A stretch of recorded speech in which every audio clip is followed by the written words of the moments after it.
Update news. Ramzan महिन्यात हा भेदभाव कोणी केला? चाळीसगाव शहरापासून हिरापूर रोडवर हरिमाला सिद्धिविनायक कॉलनी पासून तर 132 केवी समोरील दुवा महल यासिनी नगर सबस्टेशन गेट पर्यंत रस्त्यावरील स्ट्रीट लाईट पवित्र रमजान महिना सुरू झाला तेव्हापासून आजपर्यंत स्ट्रीट लाईट बंद आहे।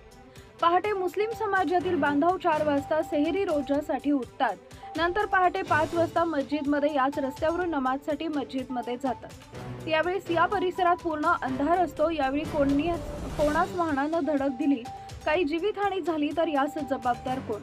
या स्ट्रीट लाईटचे जे जबाबदार व्यक्ती होते ते धुळे येथील असल्याचं समजतंय।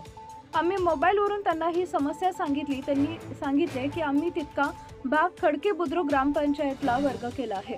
खडके बुद्रुकचे सत्ताधारी व पॅनल प्रमुख धनंजय मांडोळे यांच्याशी चर्चा केली असता त्यांनी सांगितले ठेकेदार यांचे आम्हाला वर्ग करण्यासाठी पत्र आले होते, मात्र ग्रामपंचायतकडे स्ट्रीट लाईट बिलसाठी निधी उपलब्ध नसतो, म्हणून आम्ही पत्रास मंजुरी दिली नाही।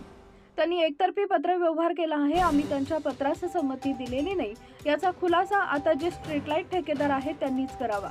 रमजान महिन्यात स्ट्रीट लाईट हरिमाला ते सबस्टेशन गेट पर्यंत का बंद केले? कापसे नगर पासून खडके बुद्रुक गावापर्यंत स्ट्रीट लाईट कसे काय सुरू आहेत याचा खुलासा आपण द्यावा व या भागातील लाईट का बंद केली याची तक्रार मुस्लिम बांधव तालुक्याचे आमदार मंगेशदादा चव्हाण यांच्याकडे करणार आहे। तरी त्वरित स्ट्रीट लाईट सुरू करावी अशी मागणी या भागातील मुस्लिम बांधवांनी केली आहे। Bureau report Murad Patel, Chalisgaon. Subscribe now and press the bell icon. Never miss an update.